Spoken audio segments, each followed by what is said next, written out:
Bonjour les amis, vous êtes avec les Gilets jaunes constituant Île-de-France.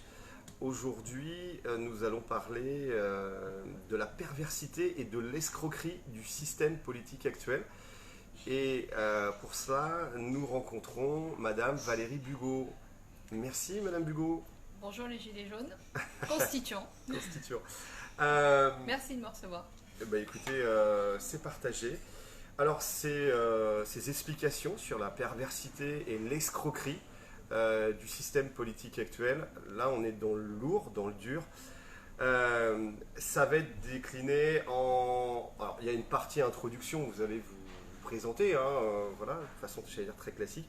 Et puis après, il y a trois grosses parties. Alors déjà, un état des lieux, de qu'est-ce qui se passe actuellement avec ce parlementarisme représentatif qui est associé à une séparation des pouvoirs, avec le jeu des partis politiques, etc. Sans prendre en compte, bien sûr, toujours en cachant le pouvoir monétaire. Ça, c'est toujours le grand absent, le pouvoir monétaire. Et puis, ça sera la première partie, donc un état des lieux qui va être assez long et complexe. Et puis, on aura la deuxième partie sur la perversion, en fait, de ce système-là, la perversion en tant que telle, puisque ce système-là produit en fait des effets négatifs à très large échelle. Et nous, en tant que gilets jaunes, on le sait. C'est pour ça qu'on est gilets jaunes d'ailleurs. Donc des problèmes de dissonance cognitive et puis d'escroquerie finalement généralisée. Ça sera la deuxième partie. Et puis la troisième partie qui va être plus positive en fait, c'est une ouverture, c'est une conclusion sur quelles options pour le futur. Qu'est-ce qu'on pourrait faire en intelligence collective avec des pistes de réflexion. Qu'est-ce qu'on pourrait faire?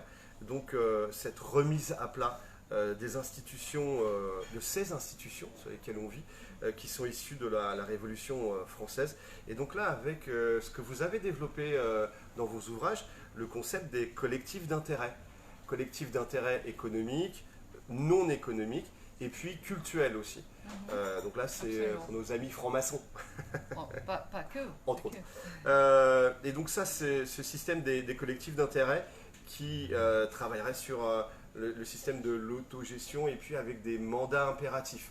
Tout ça avec un maximum de transparence pour revenir en fait à la base du politique au sens noble du terme.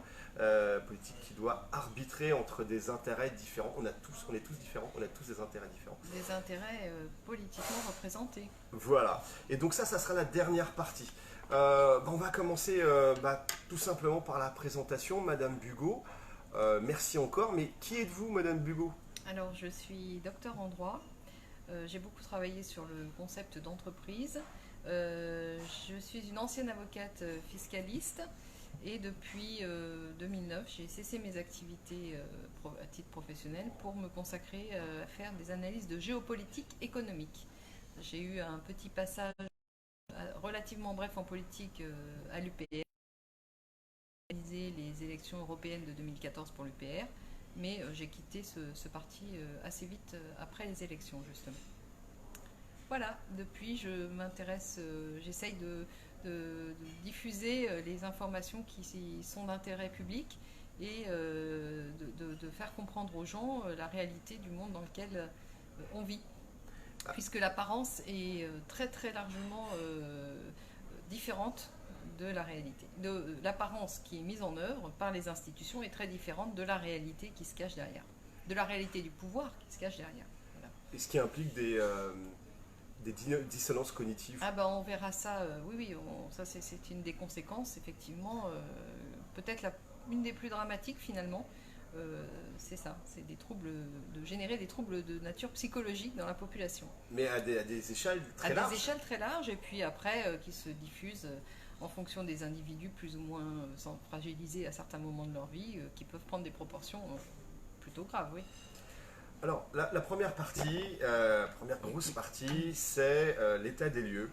On est en parlementarisme représentatif, associé à une séparation des pouvoirs. Ça, c'est ce qui est...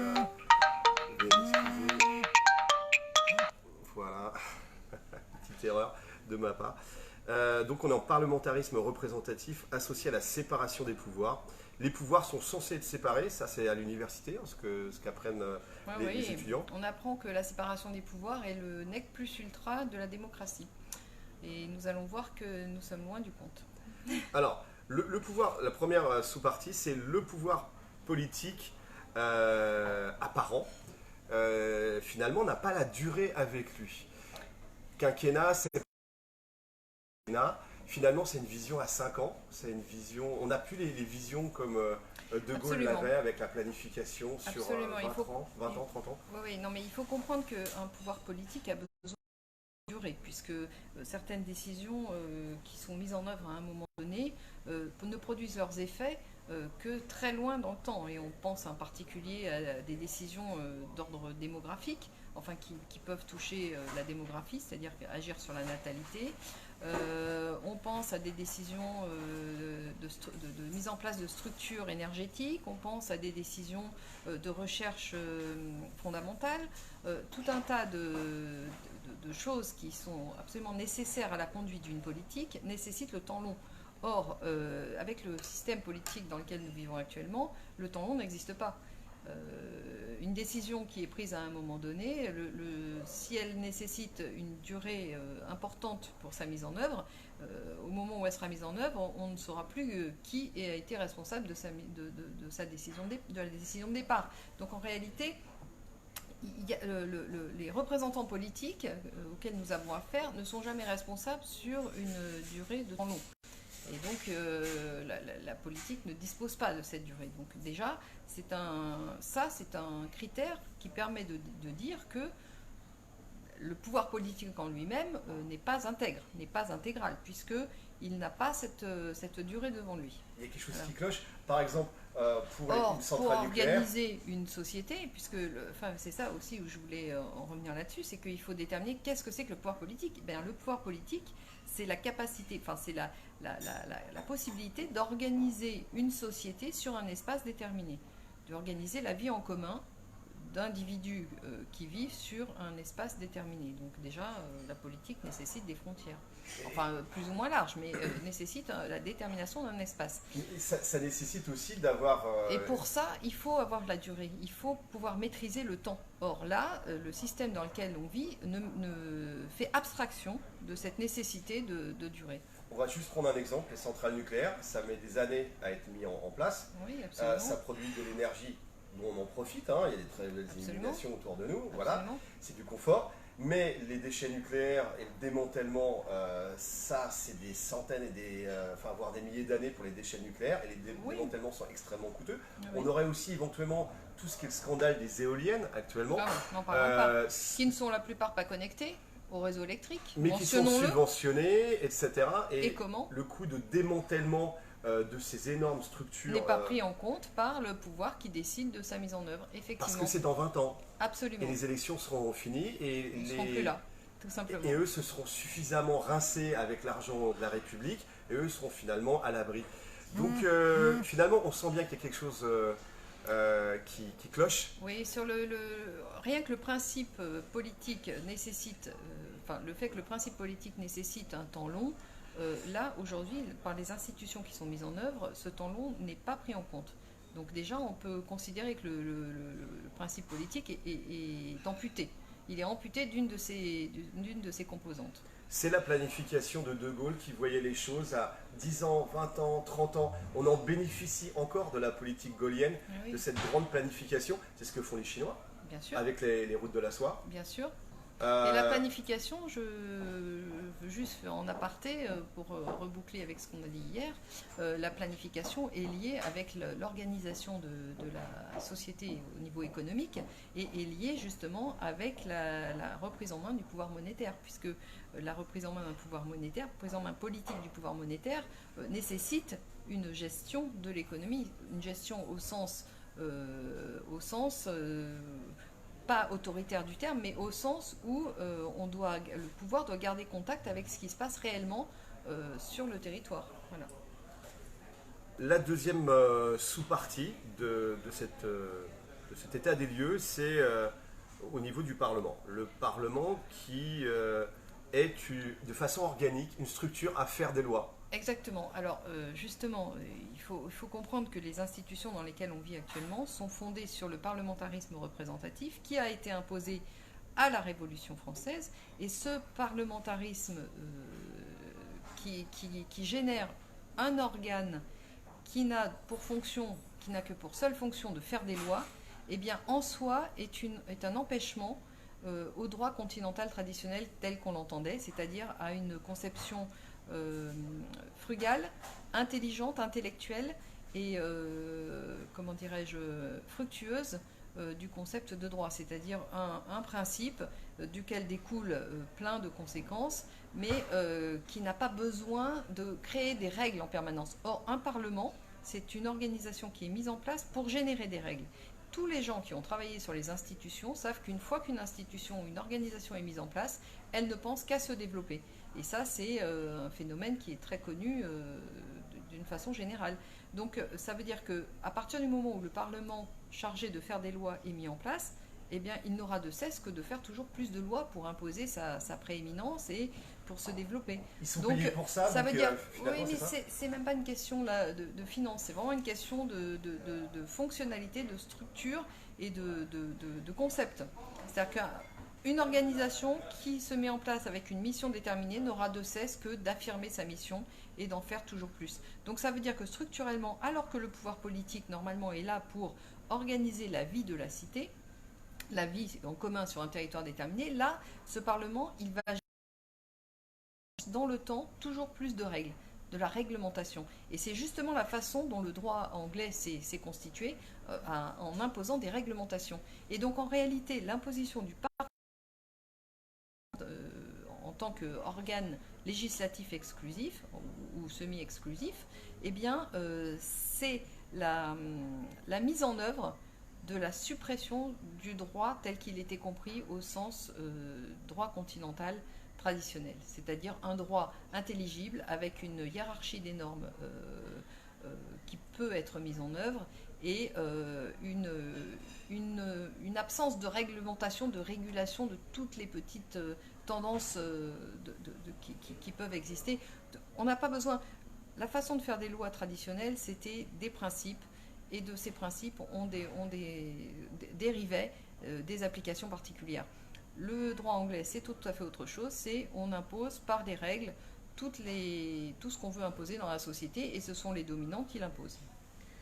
Est-ce que c'est mal d'être dans une société judiciarisée, enfin, où là, il y a des règles? Là, on n'est pas dans le. Je ne vous parle pas du judiciaire, là, je vous parle du pouvoir législatif. À partir du moment où vous avez une profusion de lois, eh ben, ça génère des crispations dans la société parce que la population, le peuple n'a pas besoin d'être enfumé, englué par des milliers et des milliers de textes de loi. D'abord, il ne peut pas les connaître. En plus, la plupart deviennent soit incohérents ensemble ou soit même antinomiques. Donc ça génère du désordre social. Or, la politique, normalement, est là pour générer de l'ordre social. Donc l'existence d'un Parlement qui a pour vocation de faire des textes de loi est en soi la garantie à terme d'un désordre social. D'accord. C'est assez extraordinaire en fait comme conception des choses. Non, mais c'est pas extraordinaire, c'est simplement la réalité. Enfin, il faut savoir à quoi servent les choses. Parce que en fait, dans le psyché collectif, Parlement, c'est démocratie. Oui, non, mais d'accord, mais justement, tout ça a été falsifié. Hein. Oui, tout ça a été falsifié. Le problème de la démocratie est loin de toutes ces contingences-là. Enfin, là, la question démocratique n'a pas grand-chose à voir avec justement les institutions qui sont mises en œuvre actuellement. Et c'est justement toute l'imposture du sujet politique aujourd'hui. Ça nous fait passer à la troisième sous-partie, toujours de ce constat, de cet état des lieux.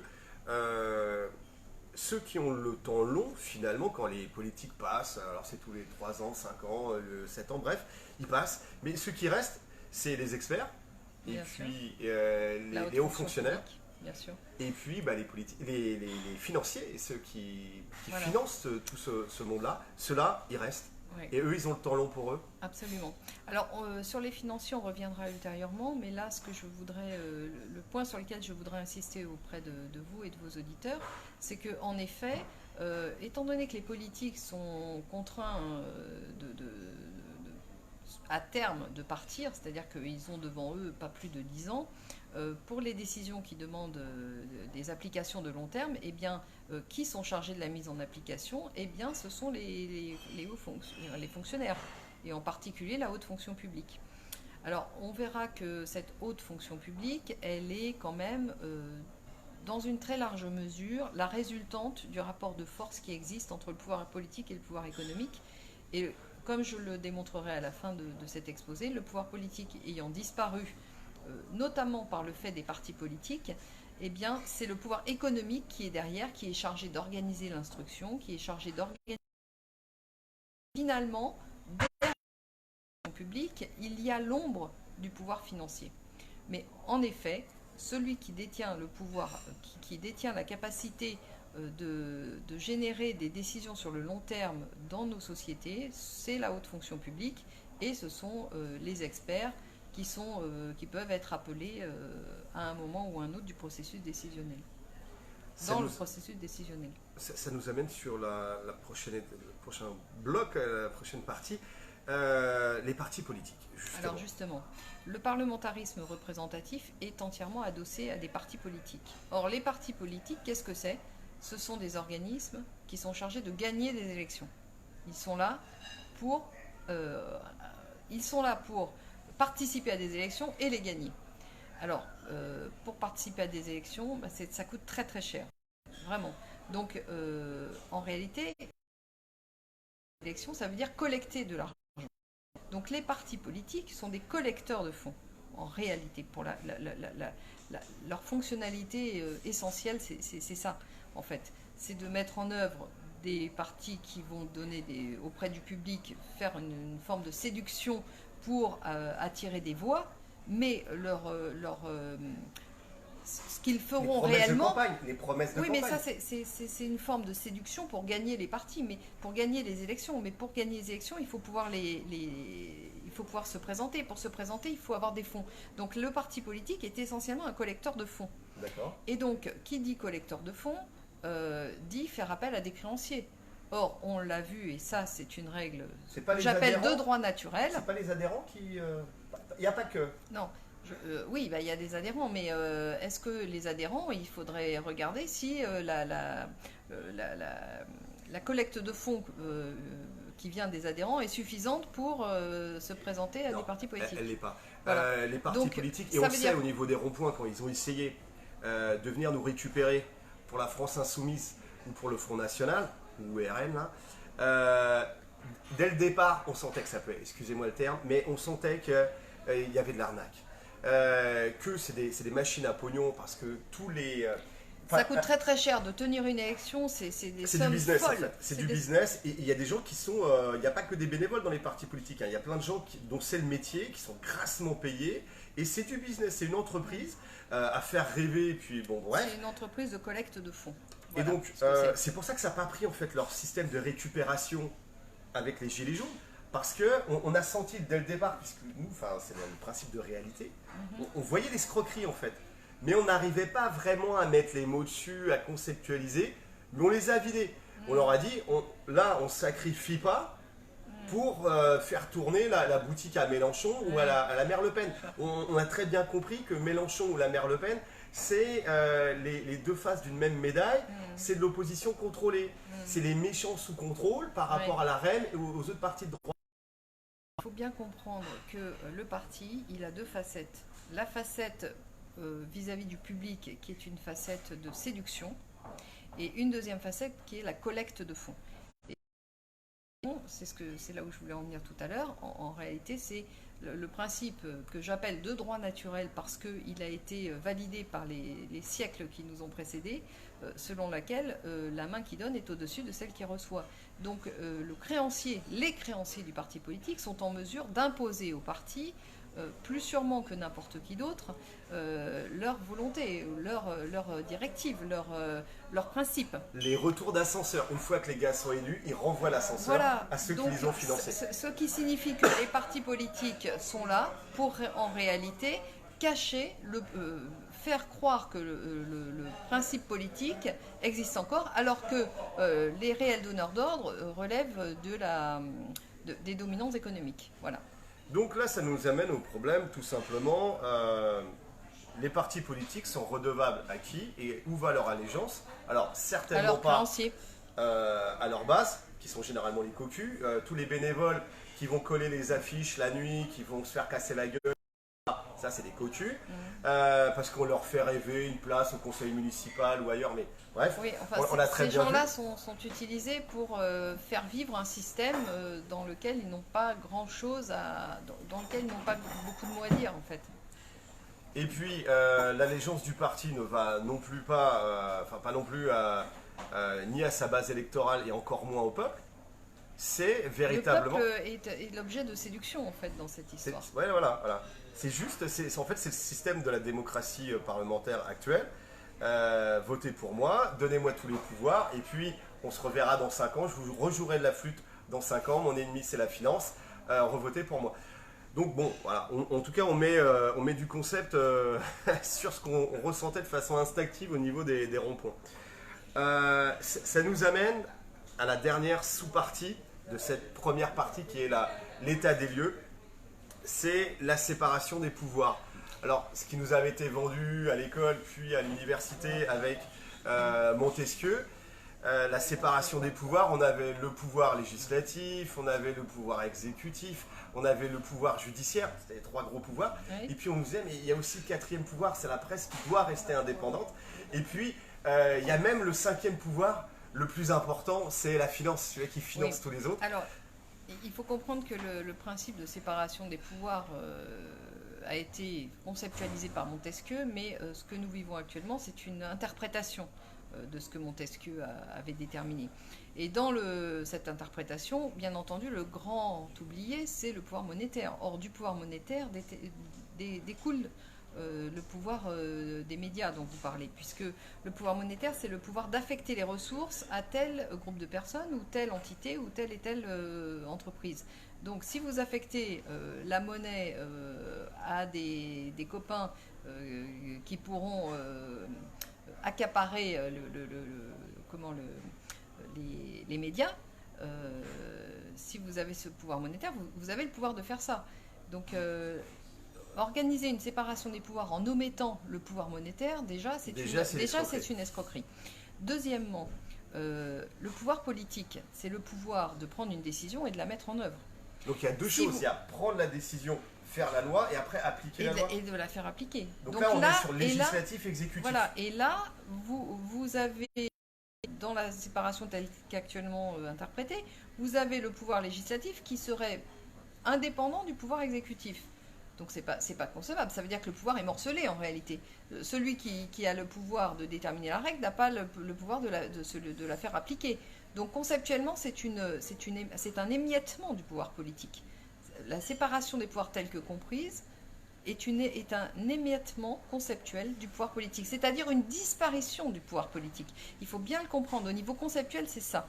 Mais au profit de qui alors? Alors, justement, le problème, c'est que ce concept qui nous a été vendu comme le nec plus ultra de la démocratie est en réalité une imposture, puisque de démocratie, on ne peut pas parler de démocratie s'il n'y a pas de pouvoir, de pouvoir en fait.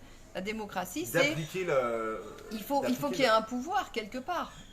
Comment voulez-vous faire une démocratie si vous n'avez pas le pouvoir d'appliquer ce que vous décidez? Donc, si vous voulez, il y a une vaste escroquerie autour de cette interprétation de la séparation des pouvoirs.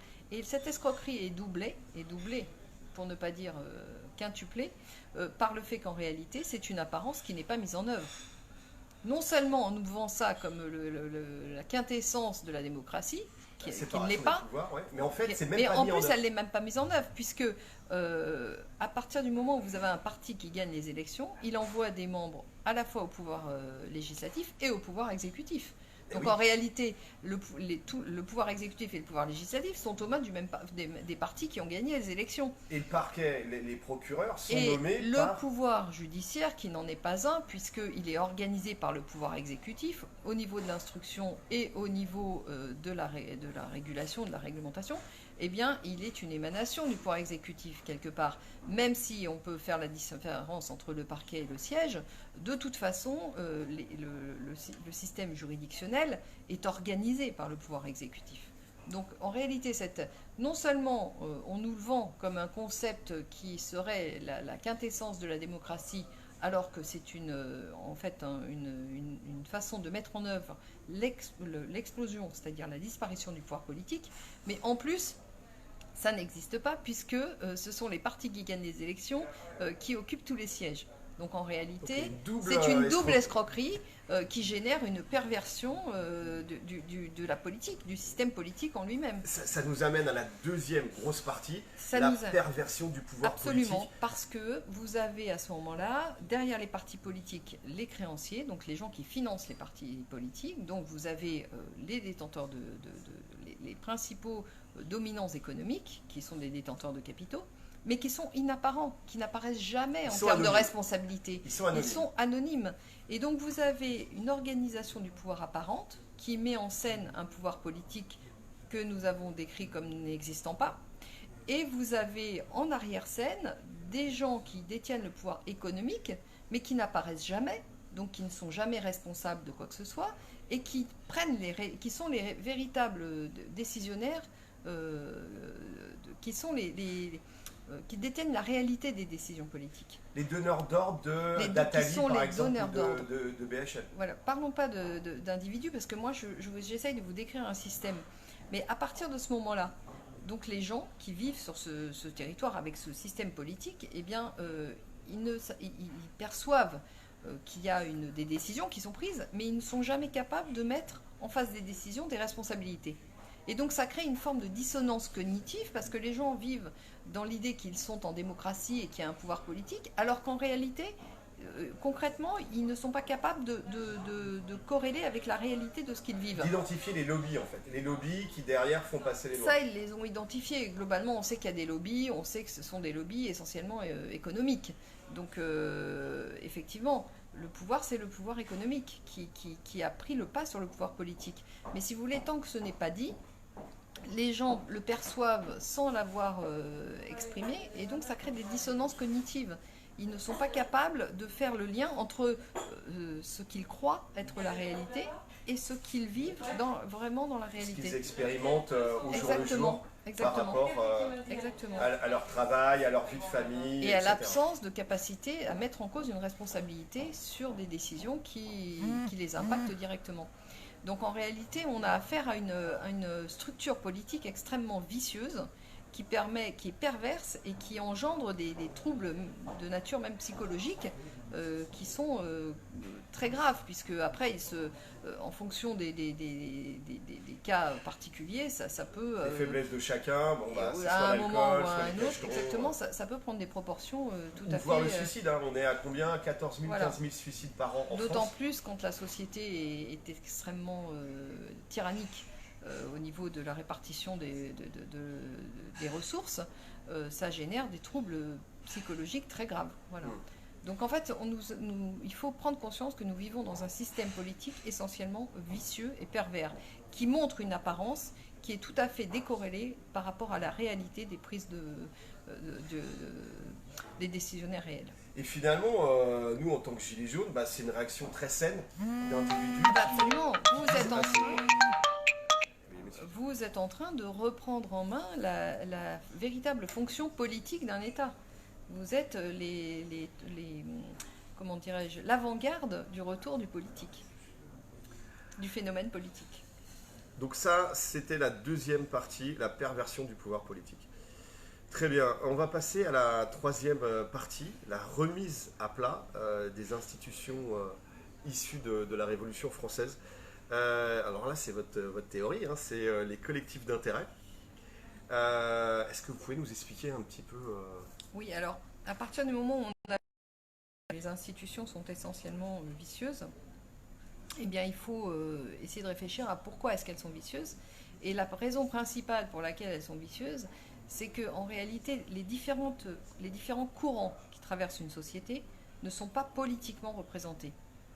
Tout est mis dans un magma de parlements représentatifs dont chaque représentant sait représenter tout le monde.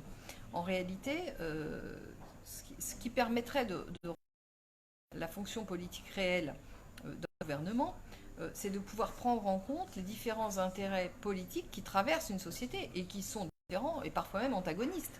Mais Seulement pour pouvoir politique? les prendre en compte politiquement, Mais il c'est faut qu'ils seulement soient politique ces représentés. intérêts ou ça peut être aussi économique? Non, il faut que ces intérêts soient politiquement représentés. D'accord, ok. Mais ces intérêts, je les ai globalement mis dans 3 catégories. Donc une grande catégorie qui représente les intérêts économiques, qui sont eux-mêmes subdivisés en des quantités d'intérêts différents.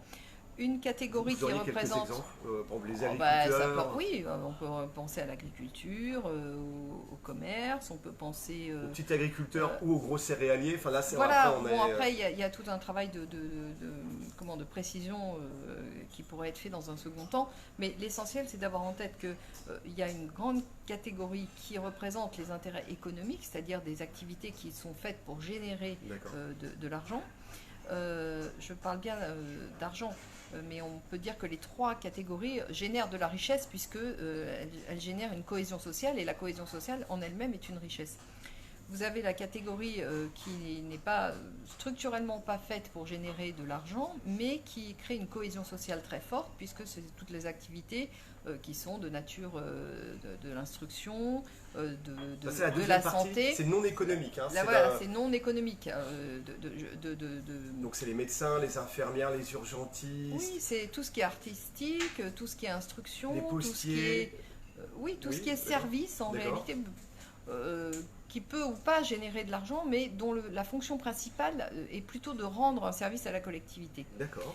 Et la 3e catégorie, c'est une catégorie que j'ai appelée cultuelle, au sens où on peut faire entrer peuvent être représentées toutes les religions, toutes les tendances, et également, puisqu'on ne peut pas faire abstraction de ce phénomène qui est la franc-maçonnerie, on ne peut pas du jour au lendemain dire que ça n'existe pas, puisqu'elle existe depuis 300 ans, elle est bien implantée, elle doit être représentée. Okay. Mais à partir du moment où elle est représentée à part égale avec d'autres courants et que chacun est responsable de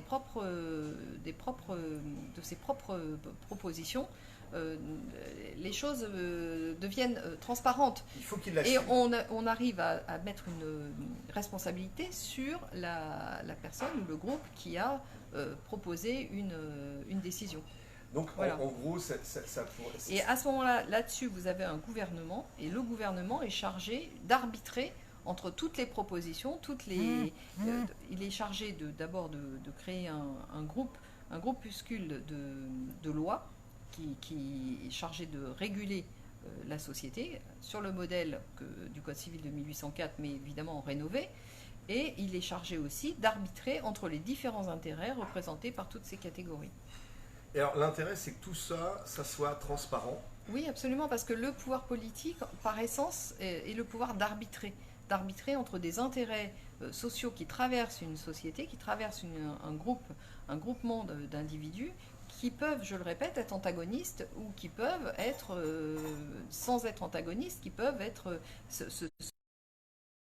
Donc, en grosso modo, c'est ce collectif maçon de la Grande Loge de France. Collectif. Là, on est dans le cultuel, mais voilà. Il y en a d'autres, hein, bien entendu. Et sa voix au chapitre, au même titre que les chrétiens traditionnels, ou les takfiristes, ou les wahhabites, ou les mélikites, etc. Oui, sachant que les groupements quand même qui ne prêchent que la violence ou l'anti-cohésion sociale, on peut discuter, savoir s'ils ont leur voix au chapitre. Enfin, il faut aussi que dans chaque groupement représenté, il faut qu'il y ait un intérêt collectif. Il y a le bien commun qui rentre en jeu. Absolument, parce que vous ne pouvez pas représenter au même titre que des gens qui apportent la santé publique, vous ne pouvez pas représenter au même titre que ces gens-là ceux qui apportent la guerre en permanence. Enfin, il y a quand même dans la représentation politique une sélection qui doit être opérée dans le sens où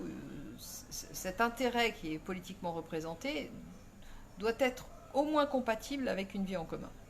Donc, travailler pour le bien commun et pondérer en fonction de la part dans l'économie ou dans la part dans la population. De la part de représentation du groupement en question dans la population générale, oui. Absolument. D'accord, donc finalement ça nous ramènerait à des francs-maçons qui auraient une portée bien moindre que celle oui, parce que vous On est un petit peu remettez, monomaniaque en voilà, ce moment, pour mais, vous parler des francs-maçons, mais je veux dire, il n'est pas pertinent de parler que des catégories d'intérêts qui sont très variées et dans lesquelles sont représentées des quantités de thématiques différentes, si vous voulez. Et ces collectifs d'intérêt travailleraient donc en autogestion, ce serait Oui, on peut en considérer ça, avec néanmoins une règle impérative, c'est que les représentants de tous ces intérêts, ceux qui seront élevés par leur base pour les représenter, soient sous mandat impératif. mandat C'est-à-dire impératif, autogestion. s'ils ne respectent pas le mandat pour lequel ils ont été nommés, ils sont automatiquement révoqués. Et il y aurait de la transparence en plus. Ah j'imagine, bah à oui, tous les puisque niveaux. la transparence vient du fait que sont identifiés les décisionnaires et il y a également les responsabilités. Puisqu'on peut remettre la responsabilité en face du pouvoir, du coup. D'accord, bah en tout cas c'est des pistes très intéressantes. Et donc, bah écoutez, s'il y a des commentaires, voilà, on a les collègues qui sont aux commentaires. Et les amis, il y a des commentaires intéressants, à part les coucous. Voilà. Bon, en tout cas, ça vaudra le coup de revenir sur ces collectifs d'intérêt que vous aviez déjà expliqué dans votre livre. Oui, mais alors ils ne sont pas sous ce nom-là. Je parle. Il me semble que j'utilise le terme de corporation. Pas satisfaisant parce qu'il est connoté idéologiquement et parce que ça fait quand même référence aux corporations d'Ancien Régime qui n'étaient finalement corrélées qu'avec une activité économique chargée comment, de créer de la richesse, d'argent. Mais quelle serait juste une question qui me vient à l'esprit, quelle serait la place des syndicats dans un monde, dans un système politique de collectifs d'intérêt? Et les partis politiques qui disparaîtraient Alors, ça demande peut-être une nouvelle, une nouvelle vidéo D'accord, ensemble parce c'est que une piste pour une nouvelle vidéo. la question du syndicalisme, enfin la question des syndicats est très liée avec la question de l'entreprise, de l'organisation de l'entreprise. Et justement, j'ai créé moi-même une théorie juridique de l'entreprise, mais qui reprend les grandes lignes, d'ailleurs, entreprise participative que De Gaulle voulait mettre en œuvre et qui a été pour laquelle d'ailleurs il est tombé. Voilà. Ouf, donc là c'est un super teaser, on a vraiment hâte de travailler là-dessus. Bah écoutez, merci encore pour toutes ces informations. Merci de nous expliquer avec des mots précis ce qu'on sentait un petit peu. Enfin, avec du bon sens, hein, avec le terrain, on sentait l'arnaque des partis politiques, on sentait les gamelleurs, on sentait que tout ça, tout ce système est à changer déjà. C'est une vaste imposture. Et la mise en œuvre. Et que c'était une imposture totale, et c'est pour ça qu'on s'est levé dans ce combat d'émancipation. Là-dessus, on va rester sur mort à la dette, à bas l'usure, vive le bien commun. Après, on arrivera à trouver en intelligence collective les formes pour le bien commun, en tout cas. Merci encore, force et honneur, on monte des équipes, on ne lâche rien.